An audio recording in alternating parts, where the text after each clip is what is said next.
किसे नया DGFIA लगाया जा रहा है? होगा वही जो मोहसिन चाहेगा। एवरेज अगर निकाले तो एक साल में तकरीबन 2 अरब रुपए से ज़्यादा रकम जो है वो ह्यूमन ट्रैफिकर ने FIA इमिग्रेशन अफसरान को तकसीम की है। लीबिया के लिए जा रहे थे वो 3 लाख रुपए फी पैसेंजर जो है वो रिपोर्ट जो कि एक इंतहाई अच्छी शोहरत के आमिल ऑफिसर ने बनाई और रोड को मंजर आम पर ना आने देना, यानी ये तो मेलाफाइडी बराह रास्त दिखाई देती है। एहसान सादिक की जो रिपोर्ट आई तो उसके बाद कुछ अफसरान के तबादले किए गए, लेकिन एक नया रूट खोला गया। 30 लाख से लेकर 80 लाख रुपए तक भी जो है वो तकसीम किए गए हर मॉर्निंग शिफ्ट यानी रोजाना तकसीम किए जाते हैं। बिल्कुल। अस्सलाम वालेकुम नाज़रीन, आपका होस्ट आदिल जवाद और मेरे साथ हैं सीनियर सहाफ़ी नादिर खान। नाज़रीन, आज हम इंतहाई अहम ख़बरें लेकर आपके पास हाज़िर हुए हैं। आज के प्रोग्राम को हम 2 से 3 हिस्सों में तकसीम करेंगे, जिसमें सबसे पहले हिस्से में हम DGFIA की तब्दीली पर बात करेंगे और इसका ह्यूमन स्मगलिंग के नेटवर्क से क्या कनेक्शन है। उसके बाद हम आपको माजी में होने वाली तकरीबन 1 साल कबल होने वाली पुलिस सर्विसेज ऑफ पाकिस्तान के इंतहाई अच्छी शोहरत के आमिल अफसर एहसान सादिक की रिपोर्ट के हवाले से तफसीलात से आगाह करेंगे और उसमें इंतहाई दिलचस्प मालूमात आपको फ़राहम करेंगे। और इसके अलावा हम अपनी मज़ीद इन्वेस्टिगेशन की बेस पर ह्यूमन स्मगलिंग के नेटवर्क के किस तरह ये काम करता रहा है और किस तरह ये मज़ीद काम कर रहा है, इस पर हम बात करेंगे। नाज़िर साहब, बात करते हैं DGFIA इसाक जहांगीरी। तकरीबन 1 साल गुज़श्ता साल जनवरी में ही उनकी तैनाती हुई एज ए DGFIA। उससे पहले भी वो FIA में ही तैनात थे और 1 साल बाद उनका तबादला कर दिया गया है 2 रोज़ कबल। जी, बहुत शुक्रिया आदिल साहब। DGFIA जो साबिक हो चुके हैं अब अहमद इसाक जहांगीरी, वो गुज़िश्ता बरस 16 जनवरी को जो है जनवरी में ही जो है उनको DGFIA की पोस्ट पे तैनात किया गया था, जब मोहसिन हसन भट्ट 31 दिसंबर को रिटायर्ड हुए थे। उसके बाद से ही उनके ऊपर क्वेश्चन तो बहुत सारे थे, क्योंकि उनकी तैनाती के बाद से ही जो है एक मामला वो गड़बड़ की थी FIA। पहले इनका मतलब अगर हम एक जुमले में कहें तो ये FIA की तारीख़ के, मेरा ख्याल है FIA की कारकर्दगी के हवाले से इंतहाई बदतरीन कारकर्दगी की हामिल रही है इस 1 साल के दौरान। वैसे तो FIA की कारकर्दगी मेरे ख्याल मोहसिन हसन भट्ट साहब के दौर में भी कुछ मुतासिर कुन नहीं थी, लेकिन ये एक मज़ीद लो आया इसके बाद।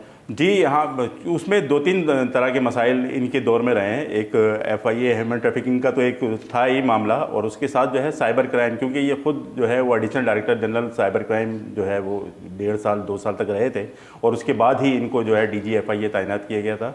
और उसके बाद भी साइबर क्राइम की कुछ इस तरह के इशूज़ हैं जिसकी वजह से बहुत क्वेश्चन जो है वो FIA के साइबर क्राइम पर हम एक अलहदा से वो करेंगे, लेकिन अभी हम ह्यूमन स्मगलिंग के हवाले से, यानी जो इस 1 साल के दौरान 2 वाक़यात जो सामने आए हैं, जिसमें पाकिस्तानी शहरी जो है वो यूरोप का सफ़र करते हुए गैर कानूनी तौर पर यूरोप का सफ़र लीबिया और मोज़म्बिक और दीगर ज़राए से वो पहुंचने की कोशिश करते हुए जाँ बहक हुए हैं, तकरीबन 80 के करीब।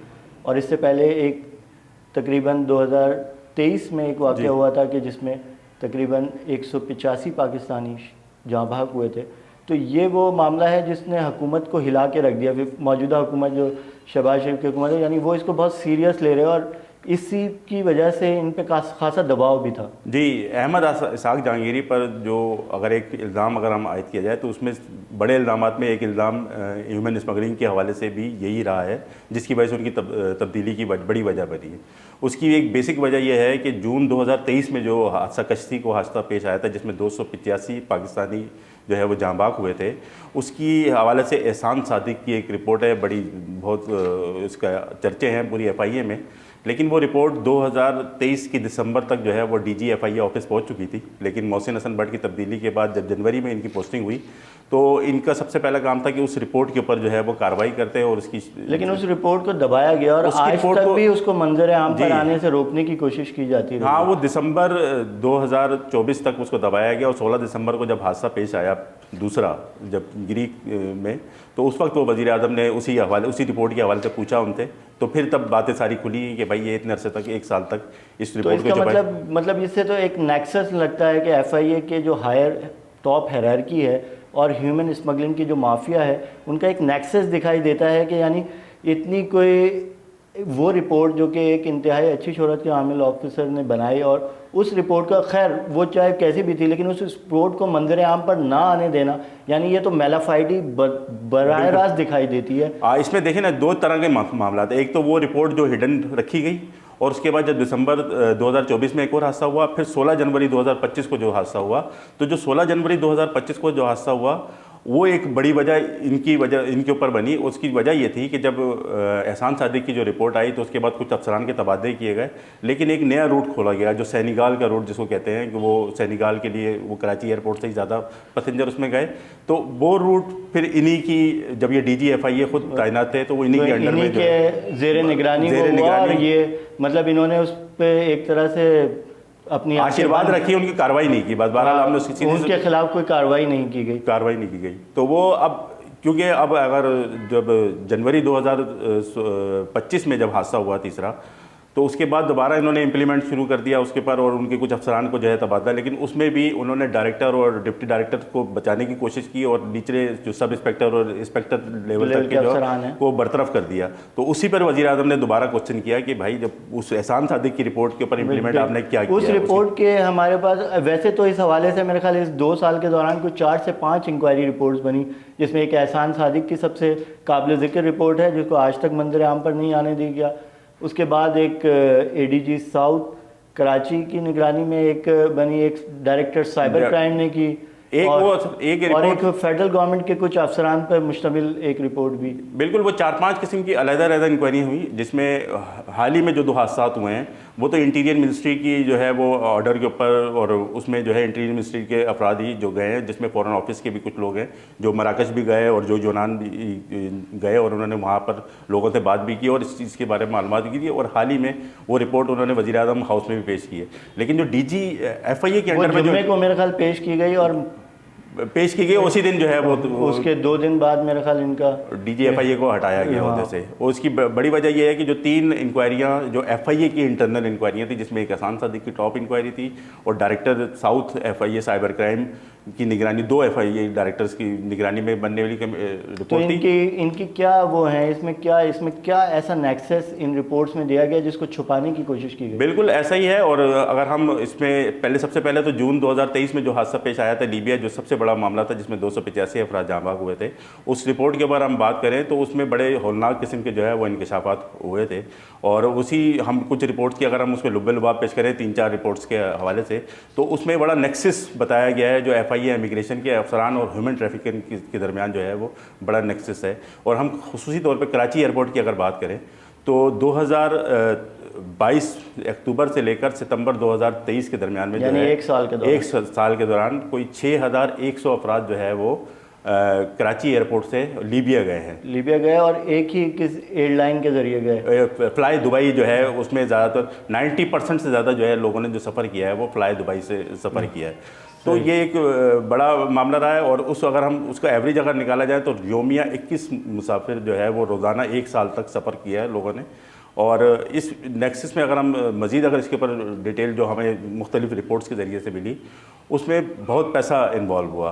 पैसा ये इन्वॉल्व हुआ कि अगर आप कराची एयरपोर्ट से जो लोग लीबिया के लिए जा रहे थे वो 3 लाख रुपए फ़ी पैसेंजर जो है वो तकरीबन 3 से अबव थे, और मैक्सिमम उसका रेट 3 लाख रुपए 3 लाख रुपए था। लेकिन इसी में जो हौलनाक जो सबसे बड़ा मामला था वो अफगान शहरियों का मामला था। जो अफगान शहरी पाकिस्तानी पासपोर्ट के ऊपर पाकिस्तानी शनाख्ती कार्ड के ज़रिए जो लोग गए हैं वो कराची एयरपोर्ट पर 5 लाख रुपए से 15 लाख रुपए तक देते रहे। तो अगर हम इसको 1 साल का अगर हमने जो एवरेज अगर निकाले तो 1 साल में तकरीबन 2 अरब रुपए से ज़्यादा रकम जो है वो ह्यूमन ट्रैफिकर ने FIA इमिग्रेशन अफसरान को तकसीम की है। और यानी ये तो कितना बड़ा नेक्सस है। तो इसमें इमिग्रेशन का सिर्फ ये जो बर्खास्त किए गए हैं यानी शिफ्ट इंचार्ज और ग्रुप इंचार्जेस और कुछ निचले लेवल के अफसरान, तो क्या यही लोग इन्वॉल्व थे? नहीं, ये मुमकिन नहीं है। अगर जब तक आला अफसरान की जब तक आशीर्वाद हासिल नहीं होगी तो, क्योंकि अगर हमने जो रिपोर्ट्स पढ़ी हैं उस रिपोर्ट्स के अंदर जो जिक्र है तो वो जिक्र ये ऐसा है कि जो कराची एयरपोर्ट, क्योंकि पाकिस्तान का बड़ा एयरपोर्ट है और हज़ारों अफराद जो है बैनुल-अक़वामी सफ़र भी करते हैं इसमें, तो उसमें जो मामला हुआ है कि जो 3 शिफ्टें हैं, मतलब जो सुबह दोपहर शाम अगर देखा जाए तो उसमें 4 शिफ्टें जो है ना वो FIA की होती हैं, जो कि सुबह से लेके यानी सुबह 8 बजे से शुरू होती है पहली शिफ्ट, और 8-8 घंटों की जो है 8-8 घंटे की शिफ्ट होती है। लेकिन अब उसमें मामला ये हुआ है कि जो सबसे ज़्यादा पैसा जो तकसीम होता है, जो एक्चुअल में पैसा तकसीम होता है, वो मॉर्निंग की शिफ्ट में जो है FIA इमिग्रेशन की जो मॉर्निंग की शिफ्ट में होता है उसमें पैसा तकसीम होता है। उसमें पैसे की तकसीम के हवाले से ये है कि FIA का जो डायरेक्टर है, और उस ज़माने में जब 2023 की रिपोर्ट के हवाले से, तो उसमें बताया जाए तो डायरेक्टर जो थे उस वक्त अब्दुल सलाम शेख साहब थे, और डिप्टी डायरेक्टर उस ज़माने में इमिग्रेशन जो थे वो अली मुराद बालादी है जी, ठीक है। और उनके साथ असिस्टेंट डायरेक्टर जो डिपार्चर थे वो वसीउल्लाह भट्टी, और उसके बाद फिर राशिद भट्टी की तैनाती हुई। तो ये लीबिया हादसे के दौरान में जब ये मामला शुरू हुआ तो इसकी इंक्वायरी का हद जो है वो इंस्पेक्टर और सब इंस्पेक्टर तक रहना बड़ा क्वेश्चन है, क्योंकि वो रिपोर्ट्स खुद बता रही हैं, जो डॉक्यूमेंट DG FIA के ऑफिस में है, कि इतना पैसा जो है वो तकसीम हुआ, और वो दो शेयर्स के साथ तकसीम हुआ। अगर जो इंसानी स्मगलिंग ने जो के लिए जो पैसा जो तकसीम हो रहा था, तो उसमें एक असलम राजपर जो सब इंस्पेक्टर जो अराइवल पे जो है इनकी पोस्टिंग रही है, और उसके बाद एक हिदायतुल्लाह जिनको फ्रंटमैन कहा जाता है कि डायरेक्टर और डिप्टी डायरेक्टर के वो फ्रंट बन रहे हैं। पैसा कैसे तकसीम होता था नाज़िर साहब? वो पैसा जो है वो फी पैसेंजर के हिसाब से मुख्तलिफ, मतलब वो जो मॉर्निंग शिफ्ट में, जैसे कि हमने वो रिपोर्ट के कुछ वो देखे हैं, तो मॉर्निंग शिफ्ट में किस तरह उसके कितने हिस्से बनते थे और किस किस को जाते थे? जी, ये असल में जो इसकी तकसीमकारी है वो ये थी कि जो डिप्टी डायरेक्टर और डायरेक्टर के लिए जो है वो 2 शेयर्स थे, और बाकी असिस्टेंट डायरेक्टर और असिस्टेंट डायरेक्टर के नीचे जो अमला, जो शिफ्ट इंचार्जेस और दीगर का था, उनको 4 हिस्से तकसीम होते थे। मसद वो पूरा तो यानी जो मॉर्निंग शिफ्ट होती है FIA की, यानी वो जब एक मॉर्निंग शिफ्ट जो है वो 3 दिन के बाद, यानी चौथे दिन उसकी रेस्ट होती है, और वो फिर 5वें दिन जो है वो मॉर्निंग शिफ्ट में आते हैं। यानी हर 5वें दिन एक शिफ्ट को मिलता था बिल्कुल पैसा, लेकिन डिप्टी डायरेक्टर और डायरेक्टर के लिए रोज़ाना हर, और असिस्टेंट डायरेक्टर के लिए बिल्कुल, यानी 3 हिस्से हर मॉर्निंग शिफ्ट में बनते थे। और तकरीबन कितने पैसे इसमें, कोई वो जैसे आपने बताया कि साल में 2 अरब रुपए के करीब तकसीम। देखिए वो अब अगर हम लीबिया की तरफ अगर जो पैसेंजर जाता है, जो क्योंकि लीबिया से वो रूट जो है वो यूरोप के लिए निकल रहा था, और उसके लिए जो है वो तकरीबन 3 लाख, और 3 लाख से 5 लाख, और 5 लाख से 8 लाख रुपए तक भी तकसीम किए गए।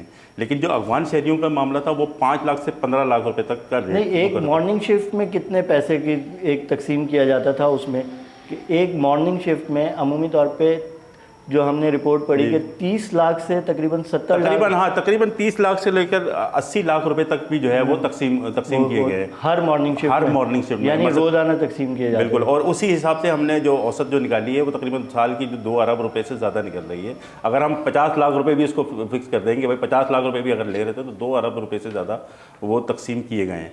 तो लेकिन एक फिगर मोहतात अंदाजे के मुताबिक ज़्यादा जो पैसा तकसीम हुआ वो 80 लाख रुपए तक वो तकसीम किया गया है।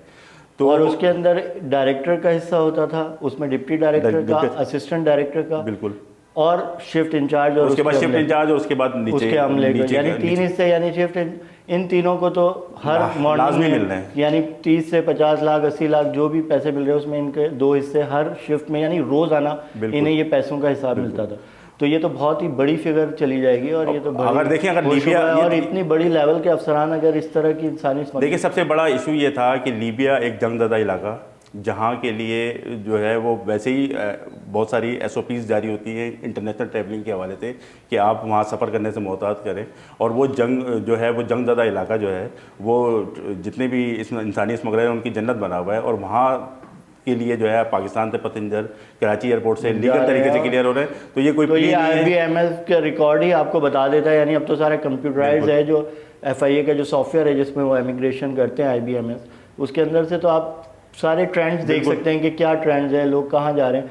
तो ये 1 साल तक एक आदमी को भी ऑफलोड नहीं किया गया। ये भी सबसे बड़ी सवाल है कि एक आदमी को ऑफलोड नहीं किया, और जंगज़दा इलाके में आप कैसे भेज रहे हैं, और आपकी इमिग्रेशन या अफसरान की तरबियत का क्या फ़ायदा है ऐसा कि जिसके लिए आप तो इसके अलावा इमिग्रेशन सिर्फ यही एक नहीं है, इसके अलावा जो हमने रिपोर्ट्स जो दीगर और हमारी जो अपनी मालूमात हैं उसके मुताबिक ये तो एक लीबिया से आप यूरोप जाने के लिए, उसके अलावा एक जो है वो उम्र ज़ायरीन के नाम पर जो है लोगों को इसी साल में बहुत ज़्यादा जो है जिनको खरगोश कहा जाता है, जिनको हुर्फ़ आम में खरगोश कहा जाता है इमिग्रेशन की लैंग्वेज में, यानी उम्र और हज वीज़े पे जाके वो वहाँ पर स्लिप हो जाए, और या तो बहुत ज़्यादा तालीम याफ्ता लोग जो है वो कम दर्जे के जो मतलब जैसे राइडर टाइप के जो है वो वीज़े हासिल करें, जिनकी जो या बैगिंग के लिए भी ये वीज़ा यूज़ होता है। बिल्कुल, बैगिंग के जो लिए गदागर हमारे पाकिस्तान में उम्रे के लिए ज़्यादा इस्तेमाल वो उम्रे के लिए वो उम्रे के लिए ज़्यादा इस्तेमाल होते हैं। लेकिन जो स्लिप होने के लिए और जो यूरोप का रूट एक उन्होंने सऊदी अरब का नया बनाया गया था, उसमें जो लेकिन ये उम्रे के लिए जो बैगर्स हैं, ये भी तो एक इशू है ना बहुत बड़ा। बिल्कुल। और इसकी वजह से यूएई और सऊदी अरब ने पाकिस्तान पे काफ़ी पाबंदियां और काफ़ी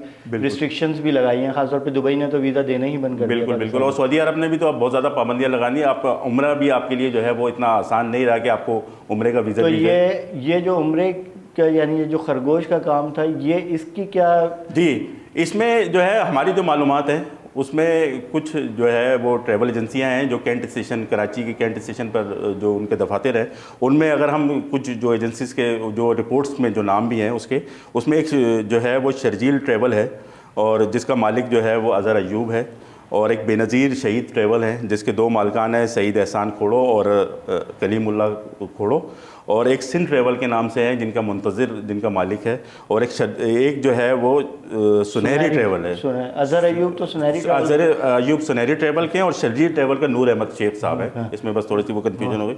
शर्जील ट्रैवल के जो है वो नूर अहमद शेख है। तो ये ट्रैवल एजेंसी ये 30 से 35 हज़ार रुपये उम्रा वीज़ा जो खरगोश और पे आम जिन्होंने यानी वहाँ स्लिप होना है या गदागरी करनी है या जो भी। हाँ, और ये इनका नेक्सस था अपना इमिग्रेशन अफरान के साथ, जो 30 से 35 हज़ार एक पैसेंजर के ऊपर। और इसमें मतलब इसका तो कोई अंदाज़ा भी नहीं किया जा सकता कि कितने पैसेंजर कितने पैसेंजर जाते हैं, हज़ारों की तादाद में जो है पैसेंजर। और ये काम तो आज भी वैसा का वैसा ही बरकरार है, इसमें कोई रुकावट नहीं आई। लीबिया के काम में थोड़ी बहुत सख्ती की गई है, लेकिन ये वो खरगोश का काम है जो आज भी जो है लेकिन वो इमिग्रेशन हम कहते हैं कि उम्रा वीज़े पे हम किसी को आइडेंटिफाई करना, रोकना खासा मुश्किल काम है। हाँ, ये तो क्वेश्चन तो है, क्योंकि अब तो वो तो सऊदी हुकूमत ने डेटा दिया है कुछ मुसाफिरों का, और 5000 से ज़्यादा मुसाफिर हैं जिनका डेटा दिया है, जिसकी वजह से ये अब रोकथाम की है, वरना तो अभी भी। अच्छा, ये 2023 वाले वाक़े के बाद फिर एक नया रूट भी खोला है जो कि आपने बताया कि जी बिल्कुल। जो मौजूदा डीजी थे, मतलब जो अभी जिनको रिसेंटली हटाया गया है, अहमद इसाक जहांगीरी साहब, उनका काम था कि वो एहसान सदीक की रिपोर्ट पे इम्प्लीमेंट भी करते और वो जो है नए रूट के ऊपर भी। लेकिन मामला ये हुआ कि जब डिप्टी डायरेक्टर अली मुराद बालादी को इस रिपोर्ट की वजह से हटाया कि जब लीबिया हादसा हुआ, तो उसके बाद उन्हें हटा के एचटीसी सर्कल, यानी उन्हें कोई तादीबी कार्रवाई, हाँ, तादीबी कार्रवाई, एचटीसी सर्कल का डिप्टी डायरेक्टर लगा दिया, एचटीसी डिप्टी डायरेक्टर बना दिया गया था। लेकिन उसके बाद जो तैनाती की गई वो ख्वाजा फात ख्वाजा को जो है वो डिप्टी डायरेक्टर इमिग्रेशन तैनात किया गया, और एडी डिपार्चर जो है वो ख्वाजा जो है राना बेहजाद को जो है राना बेहजाद को एडी डिपार्चर तैनात किया गया। अब जब एडी उस वक्त डायरेक्टर भी तब्दील हो चुके थे, ज़ईम इकबाल शेख साहब, निगरान हुकूमत का दौर था। हाँ। और ज़ईम इकबाल शेख जो है वो डायरेक्टर की हैसियत से तैनात हो चुके थे, और ये कहा जा रहा है कि ज़ईम इकबाल शेख की मंजूर नज़र अफसर जो है वो राना बेहजाद थे, और ये जो डिप्टी डायरेक्टर। लेकिन राना बेहजाद के ऊपर ज़्यादा आशीर्वाद है, जो बराह रास्त जो है वो डायरेक्टर के साथ वो थे। और यही वो दौर था जब नवंबर 2023 में सेनेगाल का रूट नया खोला गया, और सेनेगाल के रूट के लिए 3 लाख रुपए फी पैसेंजर लिया गया। सही, और जो लीबिया का रेट था। और मई 2024 तक ये रूट बहुत ज़्यादा एक्टिव रहा है, और इसमें हज़ारों पैसेंजर जो है वो कराची एयरपोर्ट से सफ़र किया। और जो जनवरी 2016 में जो हादसा पेश आया, तो 8 मुसाफिरों की जो फहरिस्त आई है जो कराची एयरपोर्ट से ट्रैवल करके, और उनका ताल्लुक भी मंडी बहाउद्दीन और गुजरात से था जो पाकिस्तान। तो ये अफसरान जो इसमें इन्वॉल्व रहे और इस सारे उसमें रहे, तो इसमें अभी इनके ख़िलाफ़ एक असासाजात की इंक्वायरी भी शुरू की गई है, और ये अफसरान के अपनी पोस्टिंग से हटा दिए गए हैं या ये जब पे दर पे 2 वाक़यात हुए, तो उसमें जो 40 असासाजात की इंक्वायरियाँ जो FIA एंटी करप्शन सर्किल में शुरू की गई हैं, लेकिन वो 40 अफसरान के ऊपर, जिसमें डिप्टी डायरेक्टर अली मुराद बालादी, वसीउल्लाह भट्टी और राशिद भट्टी समेत दीगर के नाम मौजूद हैं। लेकिन इस वक्त फात ख्वाजा और राना बेहजाद का नाम जो है अभी तक किसी इंक्वायरी में, इस फहरिस्त में शामिल नहीं है, और ना सेनेगाल हादसे के ऊपर अभी तक कोई रिपोर्ट। और ये अली मुराद बालादी भी तो इस वक्त जोनल ऑफिस में यानी उनके पास भी पोस्टिंग है, उन्हें भी अपनी पोस्टिंग से, हालांकि उनके खिलाफ असासाजात की इंक्वायरी शुरू की जाए, असासाजात की इंक्वायरी शुरू की है, और उन्होंने असासाजात की इंक्वायरी के खिलाफ जो है सिंध हाई कोर्ट की जो हैदराबाद सर्किट जो है वहाँ से जो है स्टे भी हासिल करने की कोशिश की है, लेकिन वो इंक्वायरी चल रही है अभी। और जो उनके बाद यानी डिप्टी डायरेक्टर जो फ़ात ख्वाजा और राना बहजाद, इन दोनों का तो किसी मामले में अभी तक कोई जिक्र ही नहीं है। जिक्र भी नहीं है और वो पोस्टिंग्स भी और हैं। राना बहजाद इस वक्त जो है वो एंटी ह्यूमन ट्रैफिकिंग सर्कल में जो है वो एडी है, और फ़ात ख्वाजा जो है वो स्टेट बैंक सर्किल के डिप्टी डायरेक्टर हैं। आज हमारा प्रोग्राम थोड़ा लंबा हो गया, थोड़ा इसका ड्यूरेशन बढ़ गया, लेकिन आखिर में एक आखिरी सवाल कि अभी नए डीजी एफआईए के लिए क्या नाम आपके क्या इत्तलात हैं कि किसे नया डीजी एफआईए लगाया जा रहा है? या नए डीजी एफआईए के लिए तो बहुत सारे नाम मौजूद है जो चल रहे हैं। इसमें सलमान चौधरी जो एडिशनल सेक्रेटरी भी हैं उसमें इंटीरियर में, और जो इन्होंने मराकज़ का दौरा भी किया और रिपोर्ट भी वज़ीर आज़म को पेश की है। और लेकिन राजा रफ़त जो इस वक्त आईजी मोटरवे हैं, उनका नाम, डॉक्टर उस्मान जो आईजी पंजाब हैं उनका नाम चल रहा है, लेकिन होगा वही जो मोहसिन चाहेगा। यानी मोहसिन, आपका मतलब है कि इंटीरियर मिनिस्टर मोहसिन नकवी। बिल्कुल बिल्कुल। तो वो पहले भी तो वो इसाक जहांगीरी को रखना नहीं चाहते थे, लेकिन शायद मुस्लिम लीग नून की हुकूमत के वो शायद वो चाहती थी कि वो रहें मौजूद। बिल्कुल, वो तो हम अपने अगले प्रोग्राम में भी एक उसका जिक्र करेंगे, क्योंकि वो एक बड़ा मामला पीका एक्ट जो है वो भी है। मारूफ। नाज़रीन, आज के लिए हमें इजाज़त दीजिए, शुक्रिया।